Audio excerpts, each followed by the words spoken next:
আসসালামু আলাইকুম। যারা বসুন্ধরা আবাসিক এরিয়ার জমি কিনতে চান তাদের জন্য দারুণ সুখবর। আপনারা দেখতে পাচ্ছেন Dhaka Purbachal ৩০০ feet expressway থেকে ১০০ ফিট বিসিএস ক্যাডার রোডে মাত্র ৩০ সেকেন্ড হাঁটলেই এই ল্যান্ডটি আপনার চোখে পড়বে। এই ল্যান্ডটি সরাসরি বসুন্ধরা আবাসিক এরিয়ার পিছনে।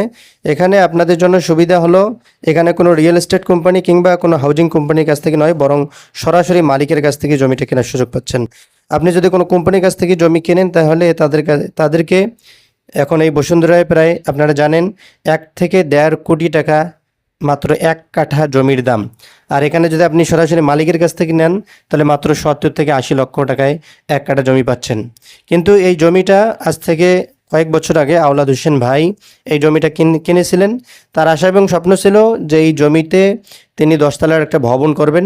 ভবন করে একটা ফ্ল্যাটে তিনি থাকবেন। প্রতিদিন সকালে তার পরিবারকে নিয়ে গরম চা নেবেন, সকালে বসুন্ধরা আবাসিক এরিয়ার সৌন্দর্য উপভোগ করবেন, পূর্বাচলের সৌন্দর্য উপভোগ করবেন এবং বাকি ফ্ল্যাটগুলো ভাড়া দিয়ে মাসে ৮ থেকে ১০ লক্ষ টাকা দিয়ে তার বাকি জীবনটা পরিচালনা করবেন।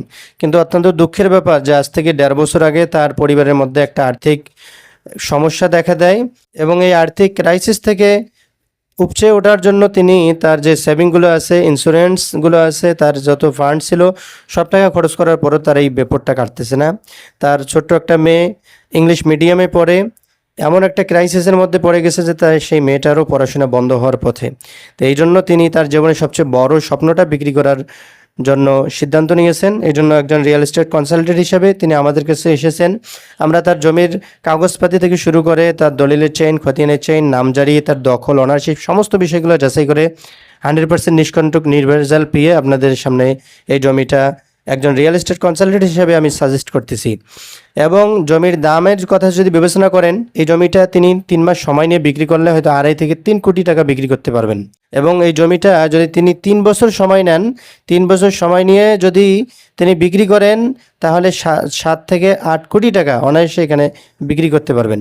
কিন্তু যেহেতু তার এই ফ্যামিলি ক্রাইসিসের কারণে দ্রুতই টাকার প্রয়োজন, এই জন্য যারা পূর্বাচলে জমি কিনতে চায়, বসুন্ধরার এদিকে জমি কিনতে চায়, তাদের স্বাভাবিক যে বাজেটটা থাকে ১-১.৫ কোটির আশেপাশে, তিনি এইরকম একটা মূল্য ফিক্সড করেছেন যেন জমিটা দ্রুতই বিক্রি হয়ে যায় এবং তার পারিবারিক যে বিপর্যয় আছে সেই পারিবারিক বিপর্যয় থেকে তিনি যেন কাটিয়ে উঠতে পারেন। এই জন্য এই জমিটার দাম রেখেছেন মাত্র ১,২০,০০,০০০ টাকা, মাত্র ১,২০,০০,০০০ টাকা।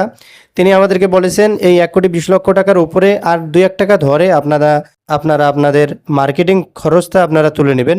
কিন্তু আমরা চিন্তা করছি যে তিনি যে দামটা বলেছেন এই দামের উপর যদি ১ থেকে ২ টাকাও আমরা বৃদ্ধি করি এবং তার জন্য যদি এই জমিটা বিক্রয় হতে একদিনও দেরি হয়, তার জন্য যদি তার মেয়ের একদিনের পড়াটা বন্ধ হয় বা তার একদিনের ফ্যামিলি ক্রাইসিসের কষ্টটা বেশি হয়, তাহলে এটা হবে আমাদের জন্য সবচেয়ে বড় দুঃখজনক।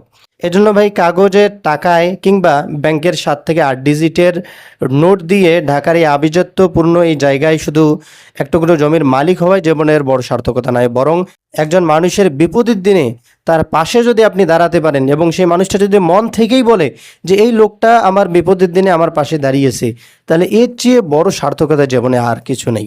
এজন্য যারা একদম 100% নিষ্কণ্টক নির্ভেজাল একটা জমির মালিক হতে যাচ্ছেন, ঢাকা বসুন্ধরার ঠিক পেছনেই এবং এই জমিটা এমন একটা লোকেশনে যে এই জমিটার সামনে রয়েছে ঢাকা বসুন্ধরার আবাসিক এরিয়া, পেছনে রয়েছে ঢাকা রাজুক পূর্বাচল মেগা সিটি, ডানে রয়েছে পূর্বাচল ৩০০ ফিট এক্সপ্রেসওয়ে এবং বামে রয়েছে বিসিএস ক্যাডার হাউজিং। তো এই জন্য একই সঙ্গে যদি আপনি আবাসিক এরিয়ার ফ্যাসিলিটিসগুলো, একই সঙ্গে যদি আপনি বিসিএস ক্যাডার হাউজিংয়ের ফ্যাসিলিটিসগুলো, একই সঙ্গে পূর্বাচল মেগা সিটির যে ফ্যাসিলিটিসগুলো একই সঙ্গে পেতে চান, তাহলে এই জমিটার বিকল্প নেই। এই জন্য যারা ঢাকা আভিজাত্যপূর্ণ জায়গায় এক টুকরো জমির মালিক হতে চাচ্ছেন, ঠিক একইভাবে একজন মানুষের বিপদের পাশে দাঁড়াতে চাচ্ছেন, তাদের জন্য এই জমিটা হলো সবচেয়ে বড় সুযোগ। যারা কিনতে চাচ্ছেন স্ক্রিনে দেওয়া নাম্বারে দ্রুতই যোগাযোগ করে আজই এই জমিটার বিষয়ে ফাইনাল করুন এবং একজন মানুষের বিপদে তার পাশে দাঁড়ান। আল্লাহ রাব্বুল আলামিন আপনাদের প্রত্যেকের মনের নেক আশা কবুল করুন, আমিন। আসসালামু আলাইকুম রহমতুল্লাহ।